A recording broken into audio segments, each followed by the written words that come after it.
Hello guys, welcome back my channel Puja day. কেমন আছো তোমরা? আই হোপ কি তোমরা খুবই ভালো আছো, আর আমিও খুবই ভালো আছি। Very good morning. সকাল বাজে 4:30। 4:30টার সময় উঠে দেখলাম খুব বৃষ্টি পড়ছে, তো ভাবলাম একটু দরজাটা খুলে দেখি। খুব বৃষ্টি পড়ছিল, তারপরে ইচ্ছে করলো একটু ছাদে যাই, ছাদে যেয়ে একটু বৃষ্টিটা দেখি। তো এখানে দেখো, ছাদে এসে একটু বৃষ্টিটা দেখছিলাম, তো খুব বৃষ্টি পড়ছিল। তো আজকে আমার হাজব্যান্ডের জন্মদিন, তাই জন্য একটু সকাল সকাল উঠলাম। অনেক কাজ আছে সারাটা দিন। তারপর ফ্রেশ ট্রেশ হয়ে একটু রান্নাঘরে গেলাম, রান্নাটা সেরে নেব তাড়াতাড়ি। তো এই যে এখানে রান্নাটা সেরে টেরে তারপরে চলে গেলাম আসনে, পুজোর জিনিস সমস্ত গুছান গাছান করতে। চাং টাং হয়ে গেছিলো। তারপরে তো এখানে ঠাকুরকে চাং করাচ্ছিলাম। তো আজকে আমার হাজব্যান্ডের জন্মদিন নারায়ণ পুজো হয়, প্রত্যেক বছর নারায়ণ পুজো হয়। তো আমার যখন শাশুড়ি ছিলেন তখন নারায়ণ পুজো খুব ধুমধাম দিয়ে করতেন, তা আমিও ধুমধাম দিয়ে করি। সবাইকে নিমন্ত্রণ করি, সব ফ্যামিলির মধ্যে সবাইকে বলি। কেউ আসে কেউ আসে না, কেউ সময় পায় কেউ সময় পায় না, কারো অনেক চাকরির মধ্যে বিজি থাকে। তো এবার আমি কারোকে ফোন করিনি, কেন কি এবার পুরো বৃষ্টি, খুব বৃষ্টি, পুরো পাটনায় ডুবে গেছে, তাই জন্য কারোকে ফোন করিনি। তো এইখানে দেখো আমার ঠাকুর চাং টাং করে রেডি হয়ে গেছে, এবার আসনে বসাবো। তো আমার শাশুড়ি যাওয়া 5টা বছর হয়ে গেল।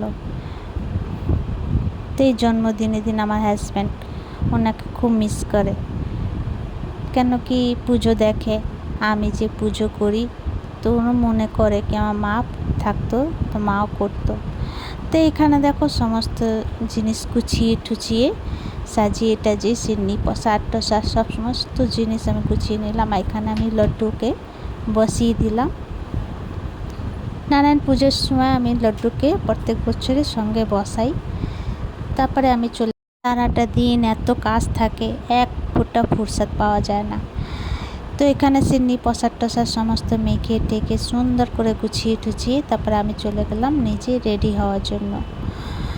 তো এই যে আমি ফুল রেডি হয়ে গেলাম। তো আমার এই লুকটা তোমাদেরকে কেমন লাগছে কমেন্ট করে নিশ্চয়ই জানিও। তারপরে একটু পরে পুরোহিত মশাই এসে গেছেন। পুরোহিত মশাই পাওটা ধুয়ে শঙ্খ টঙ্ক বাজিয়ে তারপরে এই যে আসনের মধ্যে বসে গেছেন পুজো করতে। তো এখানে দেখো আমি গুছিয়েছিলাম, আবার পুরোহিত মশাই নিজের ইচ্ছে দিয়ে গুছাচ্ছেন। তবে এখানে বাবুটাকে বললাম, বাবু এখানে বসো। তো এখানে বাবুটা বসলো। এখানে কাকি শাশুড়ি এসেছিলো, তো কাকি শাশুড়ি বসলো। তবে যে পুজো স্টার্ট হয়ে গেছে। এই পুরোহিত মশাই খুব সুন্দর করে পুজো করে। এই পুরোহিত মশাই কেন, কালীবাড়ি যতই পুরোহিত মশাই আছে সব পুরোহিত মশাই খুব সুন্দর পুজো করেন। এক দুটো আছে পুরোহিত মশাই যে ভালো পুজো করেন না, আর প্রত্যেক পুরোহিত মশাই খুব সুন্দর করে পুজো করেন। আর এই পুরোহিত মশাই পুজো আমার খুবই ভালো লাগে। 1-1.5 ঘন্টা লাগলো পুজো হতে।